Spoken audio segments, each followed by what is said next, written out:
Hello everyone, I'm Andy and I'm in a very peculiar position this week. This is Strange Stuff Podcast and I'm sitting here all alone, which is why this episode I've decided to call Solo Mio. I don't know exactly what's happened to Mark this week. He just told me that he wouldn't be available from Monday through Thursday evening. And as we record on Monday morning and Thursday morning, kind of left me in the lurch. So I thought I'd ask Richard to help. And then I realised Richard is also away on holiday with his daughter for a week. So there you have it. It's just me on my own. But I figured as Richard isn't here to cover, he wouldn't mind if I used him in his absence. Now, I don't know if any of you remember, a couple of years ago now, we did an episode called Demon Sheep, I think it was called. And it was about possessed sheep in Wales and a murder and some clandestine lovers. But the whole thing at the end turned out to be a fake story because it was all invented and written by Richard, which shocked Mark. And it was just really well written. And I asked Richard if he had any more stuff written down, and he sent me a load, which I then ignored for 2 years until this week. And I had a little browse through, and I've picked a couple of things that he wrote, and I hope you'll enjoy them as much as I did. A couple of them are basically memories from his time in Soho. And then there's a story at the end, which is of his own personal imagination. So let's see how it goes. The first one is from his time as the manager of the Borderline. So, if you like watching human drama, turn off your telly and get a job as a nightclub manager. Because not a night goes by without some hoo-ha or other to rival Love Island or Big Brother. There's a lot of mundane shit like I've lost my purse and my name should be on the guest list, don't you know who I am? Well, fuck me, I'm feeling attacked now.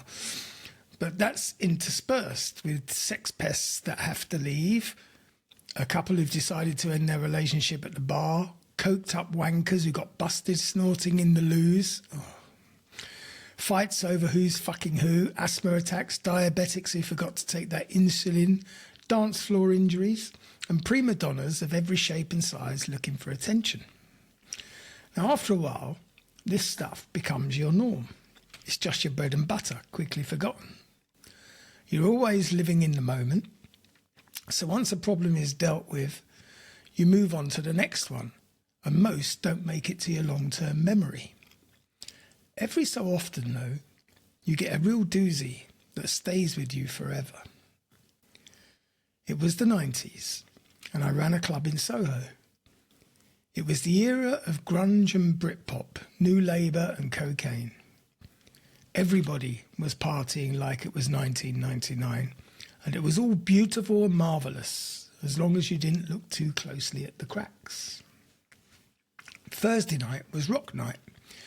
Virtually every club in Soho had some kind of rock night on, so it was wall-to-wall, long hair and short skirts, bikers and skateboarders, mascara and tattoos, glam, grunge, punk, thrash, industrial and alternative.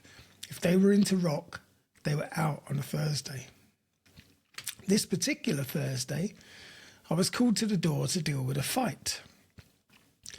I got there to find two dwarf lads in their late teens or early 20s who'd been fighting with each other. Evidently, they'd been knocking 7 bells out of one another on the dance floor, but nobody else had been involved. I'm a live and let live kind of person, so I had a word and they apologised. I gave them the stern lecture, do it again in your bard, etc., and sent them packing with the promise that they could come back next week. That was that. And I thought no more about it until a few weeks later when I found myself in the foyer with the same 2 lads and exactly the same scenario. And this is where things deviated from the norm. Had it been anybody else, they would have been out, banned for life. Take your shit elsewhere. I don't have time for your bollocks, and that would have been the end of it. But these two were dwarfs, and right or wrong, PC or not, I took pity on them. I'm not Mr. Super Sensitive, but it's not hard to see that life is going to be tougher still when you're only 3.5 feet tall. Being a dwarf might be okay if you own a gold mine, but there's not many of them that actually do. This time, they got the longer, sterner, do not ever fuck with me again lecture, and I barred them for 2 weeks. One of the doormen told me I was getting soft, but he only half meant it. Life moved on, and a few weeks went by. Then one night, I'm stood at the bar, and lo and behold, these same two kick off on each other right in front of me, and they're going at it hammer and tongs again. There was no finesse or skill, just a mad flurry of blows and kicks and punters scrambling to get out of the way. I'm ashamed to say, but Fuck. Hello? Hello? Hello, how is weather up there? Alexa, what's the temperature? Right now, it's 13 degrees Celsius. Today, expect a high of 16 degrees.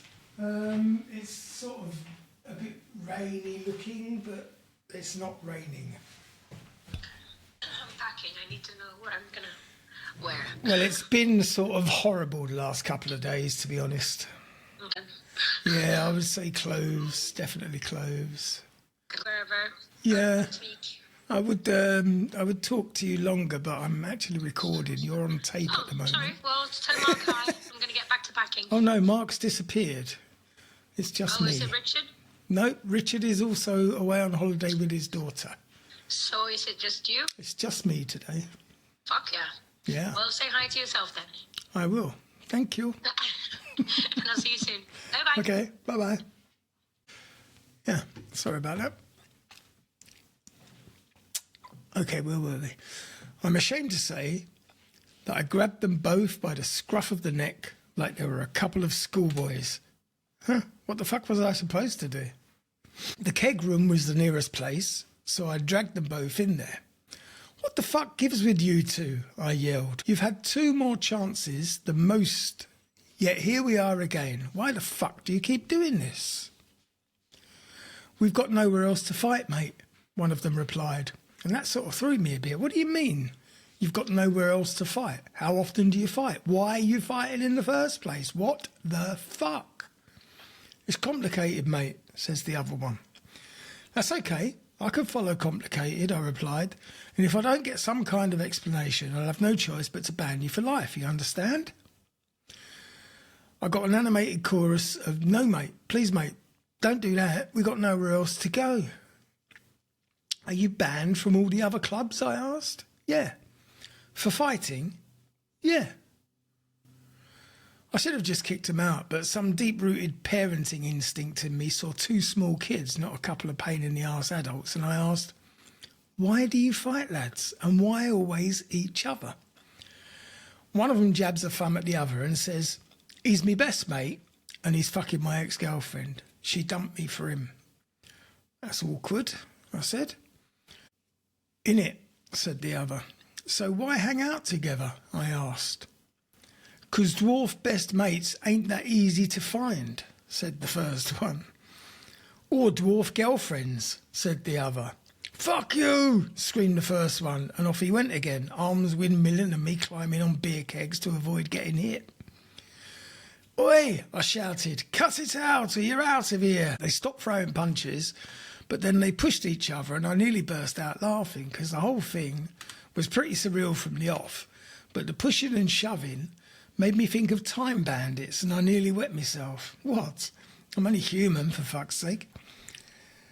Is there no other way to resolve this, I asked. Can't you get your anger out some other way? Can't you mosh like every other kid out there? I waved vaguely towards the club. We're knee-high, mate, one replied. We've tried. I've had my nose broken twice. Look, the other one said, it fucking sucks being a dwarf. Everybody treats you like a cunt. People either blank us, or they talk to us like kids, or fucking cripples. My boss is a prick. His job sucks. It's hard to get served at the bar because, like most fucking things, it's too fucking high. And it's impossible to get fucking laid. We get angry, the other one said. A lot. So we hit each other, said the first, because no other cunt will fight us. Like most people of regular height, I'd never thought a lot about the problems faced by dwarfs. I'd never known one and didn't cross paths with them often. But these two had just given me an insight that made me very glad I'm 6 foot tall. Now, just as an aside here, I'm not entirely sure that Richard isn't trying to squeeze an inch on us. Anyway, so this is like Dwarf Fight Club, I asked. Yeah, they both replied. Why do it in here, I asked. Isn't there anywhere else you can fight? People leave us alone in metal clubs, said Twice Broken His Nose. Other places, people pull us apart or call the cops. It's fucking humiliating when big pricks pick us up like we were kids. It makes me fucking furious. And I could see that fury in his eyes, and it didn't take much imagination to see how belittling it would be. If I kick you out, will you still fight? I asked. Yes, they both replied. And if I let you carry on coming here, will you still fight? Yes, they both chorused again. It was a pickle. Kicking them out would just make me another shithead big person. But I couldn't let them carry on fighting in the club. It didn't look good, and it sent the wrong message to others as to what was permissible. That's when I had an idea that would have been considered very un-PC even then and would get me slaughtered and cancelled on social media now. It was also an idea that broke several health and safety and licensing laws, but what the fuck? I ran a rock and roll nightclub in Soho, and this was a rock and roll solution. Right, I said, here's what we'll do. How often do you fight? Every 6 weeks or so, one replied. In that case, every 6 weeks, you'll come and see me, and I will let you batter the shit out of each other backstage where no one can see you and you won't bother anybody. How's that? Seriously? One said. The other one just grinned at me and said, fuck yeah. And that is how I came to run the world's only dwarf fight club. Well, possibly, because we all know the first rule of Fight Club. Was it wrong of me? I don't know. It was something of a grey area, but it solved the problem for all of us. Nobody but passing staff saw them fight, so I wasn't exploiting them. They got to fight, which they were going to do anyway, and I was free to look for lost purses and tell dickheads they weren't on the guest list. It was a solution that worked for all concerned. How often does that happen? Now, that is a true story. I do feel sorry for the guys. Luckily, I'm 6'2" with eyes of blue, so I would never have that problem. So on to our next little memory of Richard, and this one's a little bit more poignant, and it brings back a memory from me, which I'll share with you afterwards. This one is simply called Cathy. It was one of those dark and dirty days when the clouds were so low you could reach up and touch them. Walking the city streets was like being lost in a subterranean labyrinth where every umbrella could hide a minotaur. The rain was that miserable fine drizzle that leaches in through every gap in your clothes and soaks you more than the heaviest downpour. It was only 3:30 in the afternoon, but it was already dark. The street lights were on, but they were nothing more than glowing orange orbs floating in the gloom, providing no light. It was what my mate calls Jack the Ripper weather. I was walking through Soho Square when I saw her. She was sat on the steps of the 20th Century Fox building.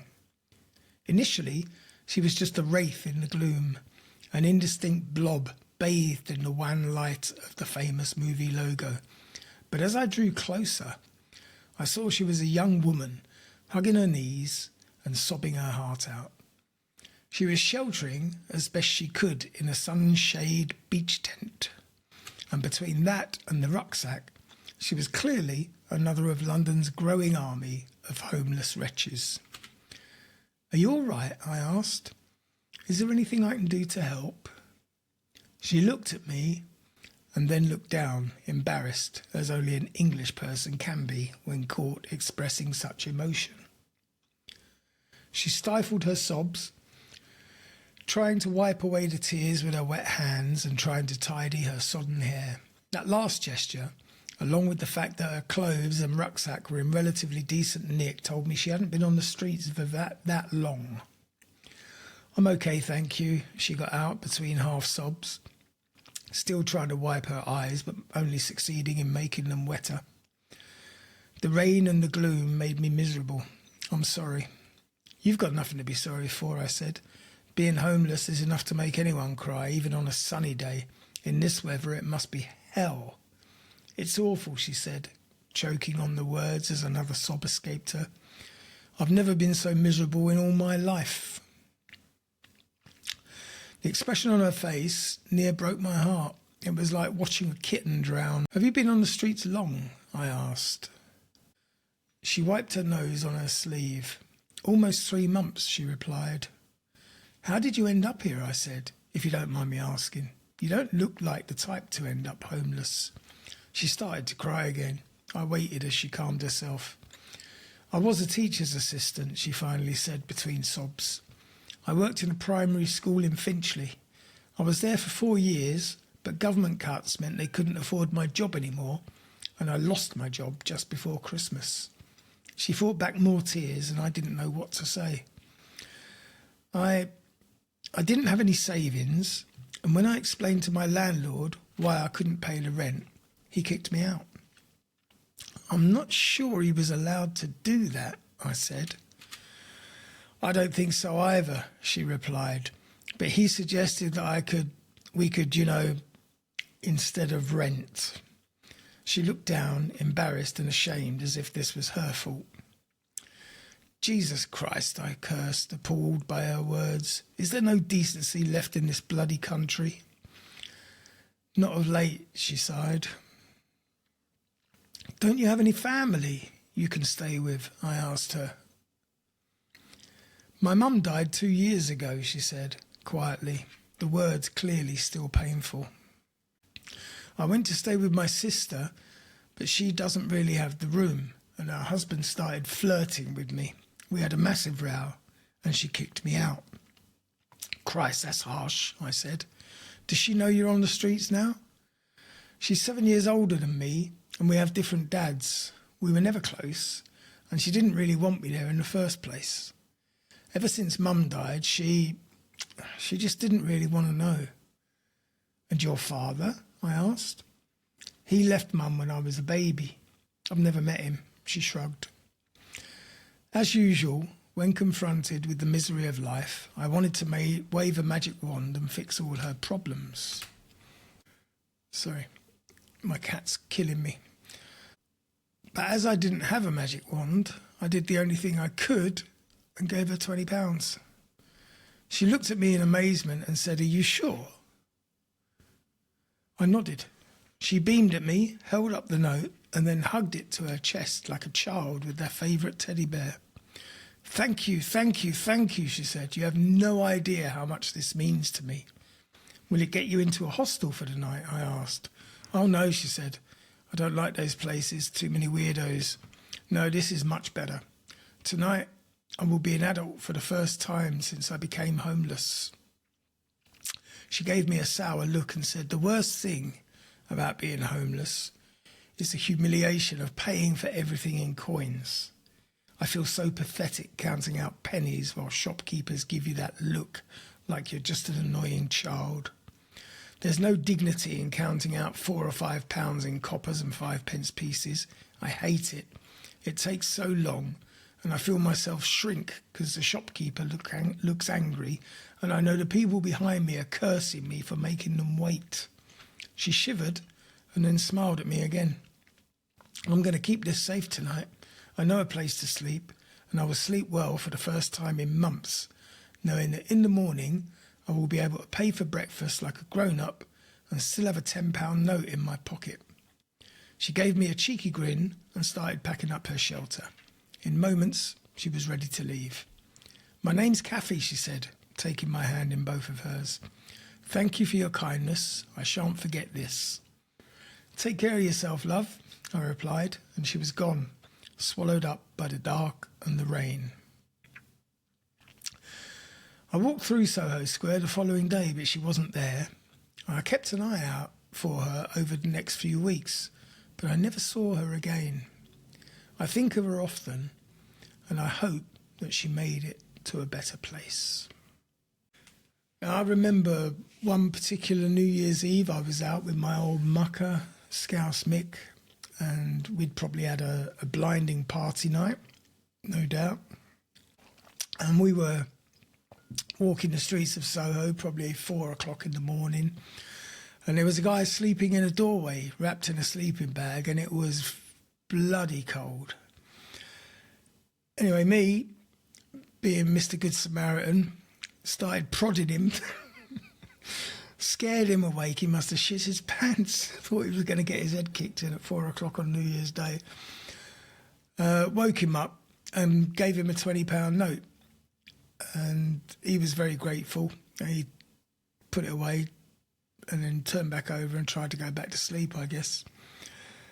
I wasn't always very good with homeless people because I didn't like being begged while I was walking along the street. So if someone was asking me for £1 or 50p on the street, they would get no joy, because the fact of the matter is 90% of the people who are asking you for money only want it to do what you're doing, basically buy alcohol and take drugs, which I needed my money for. And also they're sort of homeless by choice. But the ones who are actually sleeping in doorways, they are people in need. That's why I felt like it was okay to wake him up and do my little bit. I remember the last time I was in London, it was a few years ago now, about 7 or 8 years, and I was in Carnaby Street, sitting outside the Shakespeare's Head with my brother and my old mate Kevin, and we were just people watching and just drinking beers and talking crap while I was visiting the old town. And there were literally a queue of beggars at every table waiting to take their turn to ask for money, but they were a different breed of beggar than I was used to. I don't know if it's like they're taking spice or whatever kind of drugs they're taking now, but they just look like the Walking Dead. They look aggressive, they act aggressive, they don't like no, and they just don't go away. It's just disgusting now. It's like sitting outside a pub in Soho is no longer as enjoyable as it used to be. But, you know, that's life. I'm not going to say it's progress, because it's certainly not that. Anyway, that was 2 memories from Richard of his Soho days. I'm sure there's plenty more. And if you enjoyed them, maybe we'll ask him to share some more. We've all got stories. Some of them you can tell on a podcast, and some of them you really can't, because even today there would be repercussions. But anyway, now we're going to delve into the realms of Richard's imagination. And it's a story he wrote, a short story called "There's No Wolf Like an Old Wolf." Now, you'll have to excuse me if I do go into an accent or two. I can't help myself sometimes. Brynjar died this morning. He screamed all night, lost in his agony, begging Odin to free him and welcome him to Valhalla. The sound of a friend's straw death hurts more than any blade or axe wound. I know, for I have seen it too often these past few years. When he started screaming for his mother, I kicked his idiot Christian wife and that slimy fucking priest out of his house, put a sword in his hand and cut his throat. I sit on the hill overlooking the village and watch the last of my friends slowly limp up the path towards me. Nutch has to pause for breath too often, and Halfdan's crutch keeps slipping on the scree. Gunnar Freud and Viggo show less outward signs of distress, but they still plod rather than walk, just as I did earlier. It's partly grief, but it's mostly old age. My friends reach me and half sit, half collapse to the ground amid a chorus of grunts, groans and creaking joints. Fuck, says Gunnar, flopping onto his back with a long sigh. I remember when we used to run up this fucking hill for fun and roll back down, howling with laughter. Halfdan sighs. I think you'll have to roll me down today, boys. My bastard leg is killing me. None of us laugh. The arsling priest is kicking up a storm, Bragi, growls Vidjo. He says he's going to report you to Jarl Sigurd for murder. Fuck him, I reply. He let Brynjar suffer and would have me executed in the name of his non-violent and forgiving God. He's a hypocrite. In fact, his whole fucking religion is hypocrisy. I spit my disdain into the snow. Aye, says Freud. You speak the truth, Bragi, but that won't stop the little shit from stirring up trouble for you, or stop Jarl Sigurd from gutting you like a fish. I'd rather be gutted like a fish than die in agony in bed, with a fucking priest muttering his white Christ lies over me, I reply. I'm bored to death waiting for a slow bed death. I'd sooner Sigurd's blade than Brynjar's agony and shame. I too would welcome death, says Viggo, but as you say, not like that. He grimaces and shudders, no doubt recalling Brynjar screaming like a girl and shitting himself in his agony. It's no way to die, boys, he mutters, shaking his head. What else is there for old men like us? Asks Gunnar. Do you remember when we thanked Odin and Thor for letting us survive a battle and thought our dead friends unlucky? Says Knutch. Now I think it's us who are the unlucky ones. A straw death and no poems for us boys, and that makes me sad. Eva died over 20 years ago, but the young men still tell his tale around the fire. Eva was a prick, says Freud, and spits. Aye, says Knutch, but he's a prick that will be remembered long after we're gone and forgotten. We all sigh and stare into the distance. Fuck this, I say. Let's go Viking. Halfdan laughs. How the fuck can we do that? I can barely walk. Knutch can barely breathe. And the rest of you are no better. You can't even swing a sword, Bragi, unless your old shoulder wound has miraculously healed. I may not be able to swing my sword, I snarl, but I can still stab upwards with it, and last time I checked, that was still a lethal injury. Freud gives me a look that says he thinks I'm mad, and says, we'd have trouble sailing to the end of the fjord. We six have no chance of sailing to England, my old friend. Not England, I say. Just as far as Bolga Island and Sigurd's fucking monastery. And what will we do there? Viggo asks, one eyebrow raised.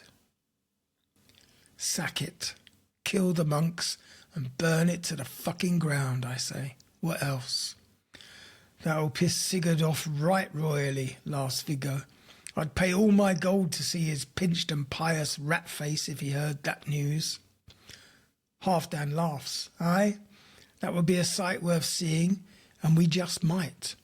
He'd send every carl he has after us to drag us before him, and I doubt our deaths would be any better than Brynjar's. I'm not planning on being taken alive, I say. They all stare at me.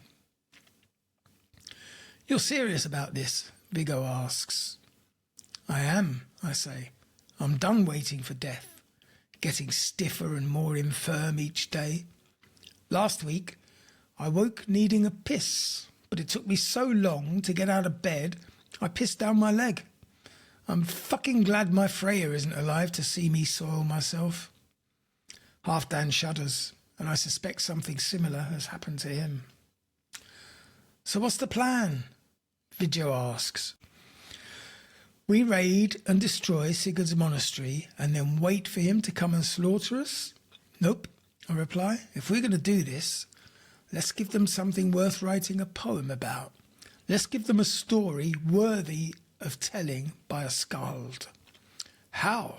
Asked Gunnar. I smile for the first time in what feels like years. Not a polite little smile, but a huge fucking grin. We burn his monastery, I say. Then we burn every poxy Christian church between there and Sigurd's palace until his cows catch us.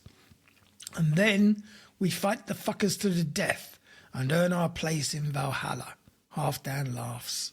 He looks at me and says, Braggy, that's the most beautiful, stupid, idiot plan I've ever heard, and I fucking love it. Bolga Island dead ahead, shouts Viggo from the bow of our ship. I know, Halfdan shouts back. We can all see it, you idiot. I can't, says Frode. I can't even see fucking Viggo.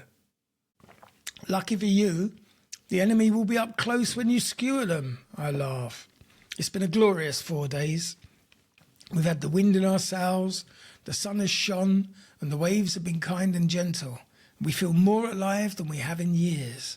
It feels good to be raiding again with old friends and the blessing of Thor and the Allfather. I feel the energy and joy of life course through my veins. It's been so long, I'd forgotten how delicious and delirious this feeling is. I throw my head back and let out a loud whoop. The others howl like wolves in reply, and we laugh until we're damn near puking. This is it. The bow of the ship hits the beach and I jump. There's a stabbing pain in my knees, and no doubt they would have folded under me if I were wearing chainmail, but we're in all leather armour. We decided before we sailed that chainmail would only slow us down and that none of us has the knees to take the weight anymore. Besides, chainmail is for young men who wish to survive a battle. It also helps that I'm drunk and high on mushrooms. We bought very little in way of supplies. Food and ale for a week, our weapons and armour, and 6 gallons of berserker potion, which Frode brewed before we stole our little ship and sailed into the night. That potion is now coursing through my veins, and I feel like a god, albeit a slightly tarnished one. As soon as my knees let me, I start to run up the beach. I look to my left and right, and my brothers are running with me. Well, perhaps trot would be a better word. But even Halfdan's thrown away his crutch, and he's hobbling for all he's worth up the shingle. We keep it up for a minute or two, but it's a bloody long beach, and Knutch is gasping for breath like a fish out of water. We slow down. There are no defenders, and I doubt very much that the monks even know that we're here. The potion burns in me, but I'm old enough to know that I'll need that power and energy for the killing. We finally hobble up to the monastery gates, and luck is on our side. It's one of the many prayer times the monks are addicted to, and there's not a soul to see us enter. We look at each other, and we grin like hungry wolves. The years drop away, and we let the power of the berserker juice flow. We burst through the door of the church, and the red slaughter begins. I've regained my senses, but by God, I wish I hadn't. Everything is agony, and Fenris has clearly shat in my mouth. I can't move. Every muscle screams. My head is pounding, and I need to vomit. Berserker juice gives you a bastard of a hangover, and I've pulled or strained every muscle I have. I have vague memories of physical feats that would have tested my body 20 years ago. Fuck knows what damage I've done to this aging sack of bones. I hear groans and curses all around me, and then someone pukes. This sets me off, and I roll over, screaming and vomiting at the same time, which is very unpleasant, to say the least. Viggo starts to laugh, so do I. Soon we're all howling. I'm face down in the sand. Everything hurts like a bitch and I can barely move, but life has never been better. We lay there for a long time, groaning and giggling, but finally Halfdan gets a fire going. As I finally force myself into a sitting position, Frode hands me a horn of ale. I down it in one and hold it out for a refill, I'm so thirsty I could drink the ocean. I look around. We're halfway down the beach. There's a keg of ale, which one of us had the good sense to grab from the monastery before we set it alight, and scattered around us is our loot. There's gold and silver crosses, bejewelled chalices, coins, chains, medallions, and other strange Christian devices scattered across the beach. It's enough to ransom a jarl.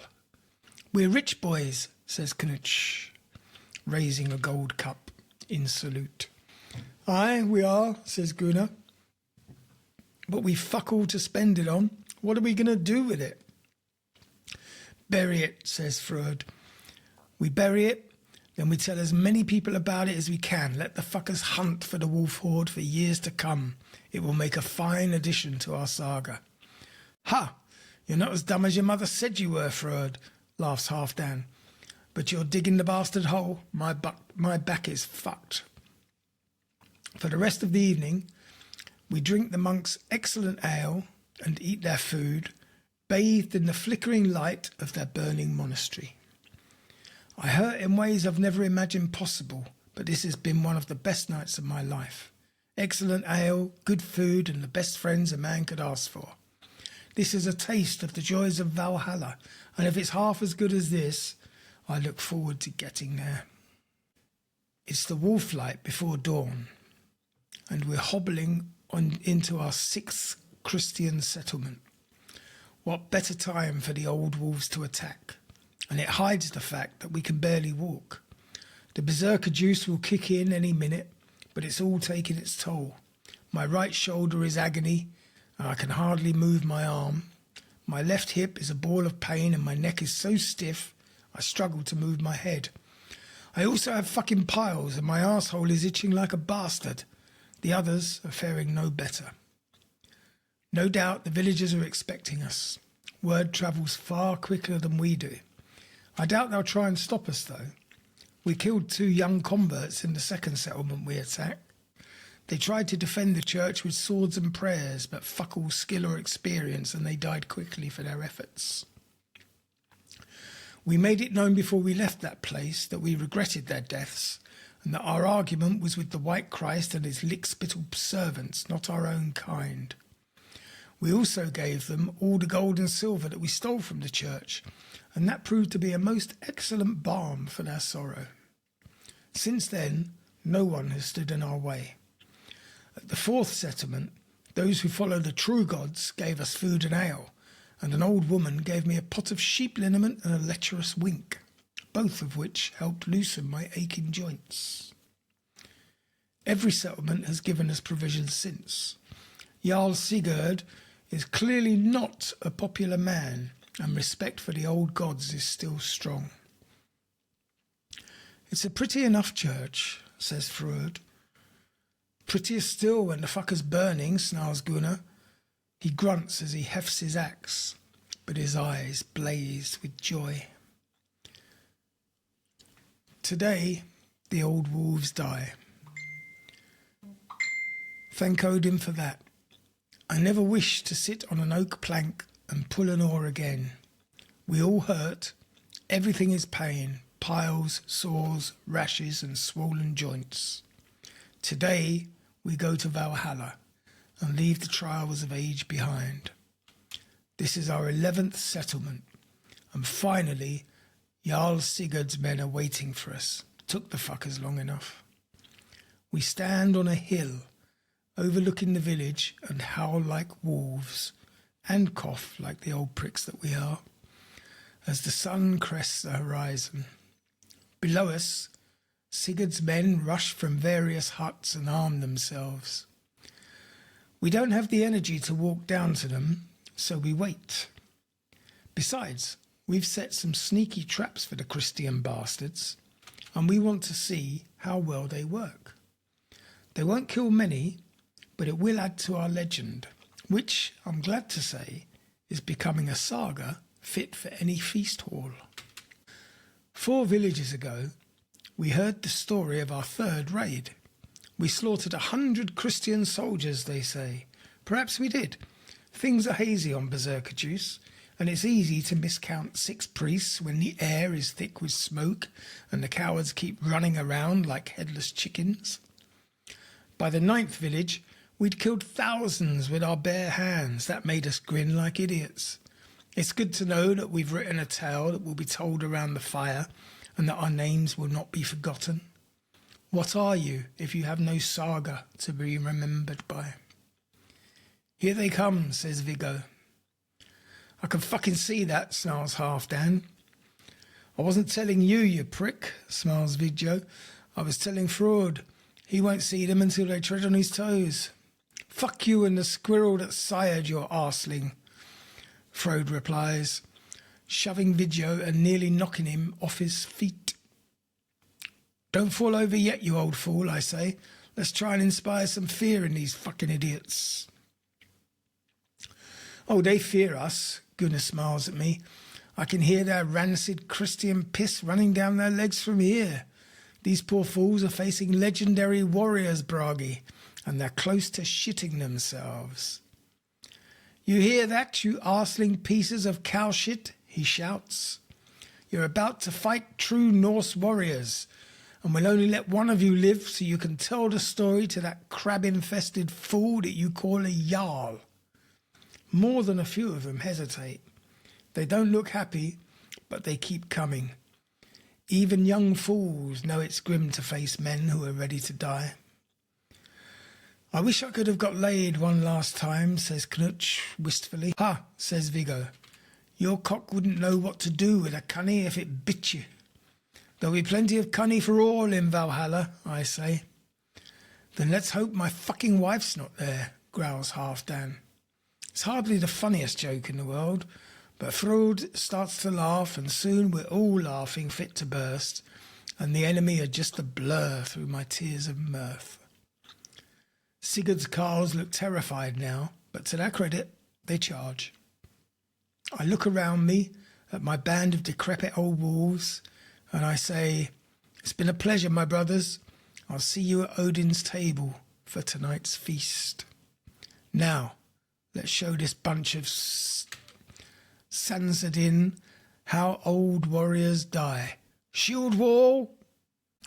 And that is the end of Richard's little story. Fabulous little tale of old men doing what they do best. Talking shit and wasting everybody's time. Great stories. So hope you enjoyed those tales, memories of Soho and the tale of the old wolves. Hopefully next week I will have some company and it won't be just me trying to entertain you. And I'd like to thank Richard for allowing us, whether he likes it or not, to share his memories and his mind.